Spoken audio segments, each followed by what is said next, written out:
This is a download from the BBC.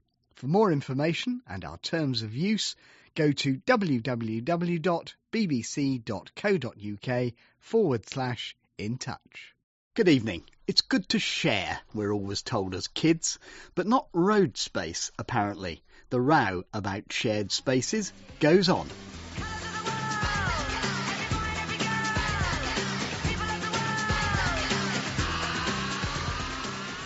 And how Posh and the rest of the Spice Girls have inspired a group of visually impaired photographers. But first, another highly critical report is due out at the end of the week on the growing trend to share road and pavement space in our towns and cities. This one has been commissioned by the visually impaired peer, Lord Holmes, former Paralympic athlete Chris Holmes. And we understand it'll say, amongst other things, that many blind and partially sighted people regard these shared spaces as no-go areas. We'll be hearing more about it next week after its publication. But of course, other organisations have also been critical of the trend, and we'll be talking to the chief executive of Guide Dogs in a few moments. Meanwhile, I've been down to Reading, one of more than 100 towns and cities which have decided to experiment with shared space between traffic, pedestrians and cyclists. There I met Joel Young, who needs to use this area regularly. Well, we're in the middle of Reading town centre at the moment. I'm standing outside Cafe Nero where there's a shared surface junction.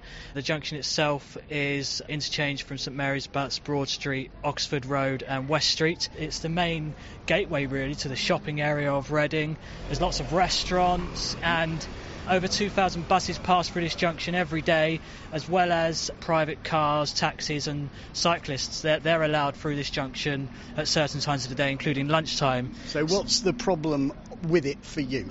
Well, the problem is it's a shared surface junction, so there's no tactile clue as to when you're leaving the footway to when you're crossing over the carriageway. And in January, the council switched off the traffic lights, so now there's no audible clue or even tactile clue in terms of the spinning cone to tell you when the traffic stop and when it's safe to cross. And I'm registered blind, so I can't see traffic to know when it's stopped. You do have a dog. I do. Can the dog not cope with this situation? No, it's always up to the guide dog owner to know when it's safe to cross. The dog is trained to walk in a straight line, guide its owner around obstacles, stop at curbs, steps, find road crossings. So it is really tricky, really. You know, you could take a chance and be lucky sometimes, but obviously it only takes one time to get it wrong. You get hit by a bus. I mean, do you think you've had close things? Have you been concerned? Yes. I don't want to take that risk and step out in front of anything. So I'm just waiting to really tell when it's safe to cross. I would normally go over to the right because I would expect to use the Pelican crossing that's here to stop the traffic. But that, of course, is now not in use. So I just have to wait for someone to help me cross, really. I have some sight, so I can try and use that to ask people. But, of course, people are busy themselves. You know, not everyone will have time to stop and help. Excuse me, sir. Excuse me. I could have been across by now and back, probably. Excuse me. It takes some time, yeah, it can take some time. Could you help me cross this road, please? Yeah, of course I can, yeah. Can you help me cross the road, please? I need help to get across the road because the lights have been switched off. Yeah, I know. I don't agree with it. Hopefully they're switching back on again. Well, let's hope so. Okay. Make it much easier for not just blind people, but everyone. Thank you very much. Have a lovely day. Bye. Thank you. See, that's something that, if had the lights been switched on, would have taken me, 20 seconds. I had to wait, over a couple of minutes to find someone to help me cross the road. And, you times that by, 3 or 4 times a day, 7 days a week. That's a lot of time wasted waiting at a crossing. I mean, one thing does strike me, Joel, just walking around here, that the traffic isn't necessarily moving all that fast.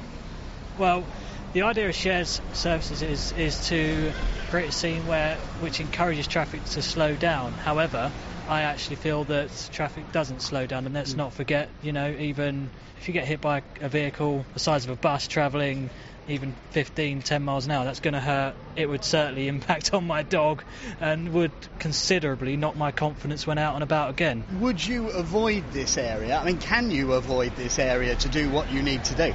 yes, I can go into Oxford and go shopping, but it just means that, if I go to meet work colleagues after work, they say, we'll meet in Reading, it makes me say, hold on a minute, I need help to get there, and I shouldn't have to do that. It's not fair, really. It's not fair. Joel Young grappling with the traffic in Reading. Well, we asked to speak to someone from Reading Borough Council about this. They had no one available to come on the programme, but this is the statement they sent us. The traffic lights were switched off at this junction in January this year as part of a 6-month trial, and council officers reported back last week on the fact that there have been no accidents at the junction. The junction is designed to slow vehicles down as they pass through, with a raised crossing point and restricted traffic flows, which means only a limited amount of vehicles can pass through at any one time. The council last week agreed to continue with the trial to allow for further public consultation, and this will include meetings with representatives of the Guide Dogs for the Blind and blind associations, the Access and Disabilities Group, Reading Buses and all relevant organisations. Well, Richard Lehman is Chief Executive of Guide Dogs. He's with me. You produced your own report on this 5 years ago, I think, and you've been monitoring the situation ever since. So, first of all, what were your findings then?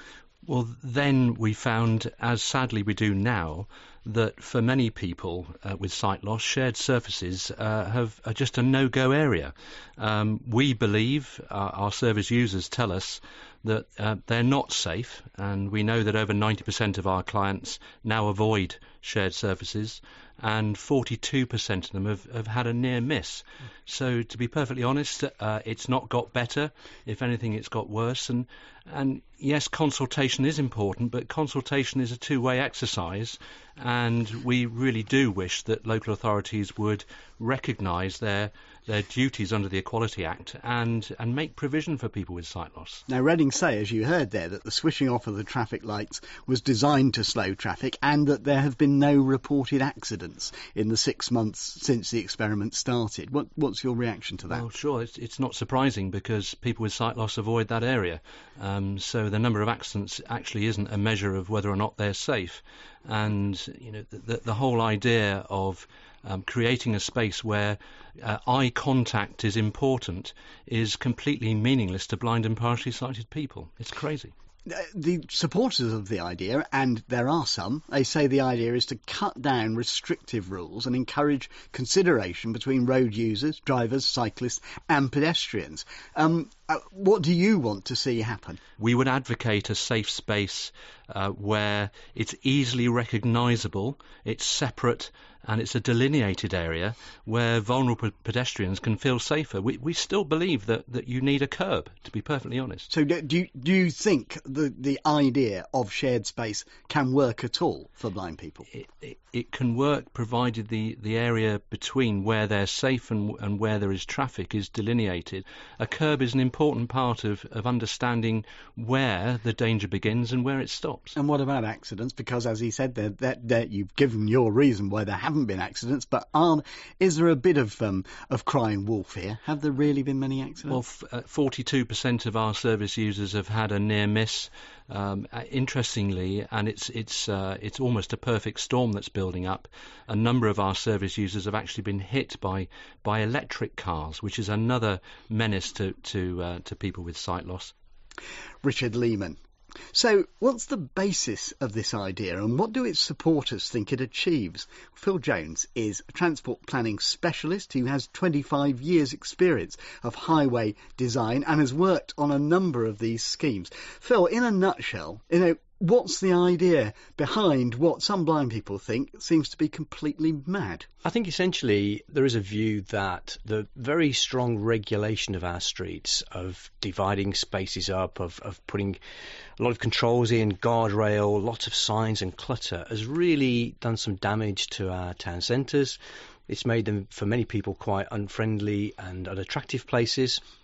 And actually, in kind of pushing everyone back, anyone on foot and cycle to the side, has really allowed the dominance of car traffic to dominate town centres. And these days, we don't have to go into towns. We can get everything we need off the internet. We can sit at home or go to a shopping mall. And towns are struggling. And shared space, if you call it that, or decluttered streets, is an attempt to really reclaim that space and civilise it again. But when you say pushing people to the side, kind of it sort of excludes them. The fact what that does, what a blind person would say that does, is that protects me. It keeps me away from the traffic, and a curb actually means I know when I've walked into the road. Yeah, absolutely, and that's completely understandable and sensible. So I think we have to be really careful about definitions. We talk about shared space, we talk about shared surfaces, which are quite different things. Even the term shared space, I understand there are groups, blind people, who don't want to share the space and want to remain and have a safe space that they can most be in. I would say Of from all the reports that have been done and the report that we're expecting to come out in a few days, it does seem that most visually impaired people are saying, I don't want to mix it with cars. I'm smaller and lighter than they are. Yeah, and absolutely. And so a few years back, I worked with a group of people to produce some government guidance on shared space, and the idea of some safe space at the side was part of that guidance, that there needs to be something, and a curb is in many situations perfectly adequate and perfectly sensible thing to use. So there's nothing wrong with a curb in this kind of environment. What we're talking about, in a sense, is there's a scale of change here. On the one hand, we could have fences and really heavily regulated streets and even traffic and pedestrian on different levels, which is how we did things many years ago. Or we can begin to sort of reduce the distinctions, and a curb is one part along that way. So you would acknowledge that mistakes are being made? Some schemes are not as good as they should be, absolutely. We can learn from every scheme that is done. Phil Jones, thank you very much. There'll be more on the Holmes report next week. It's also our understanding that legal action against some local authorities on behalf of visually impaired pedestrians is being planned. Now, if I asked you to name any famous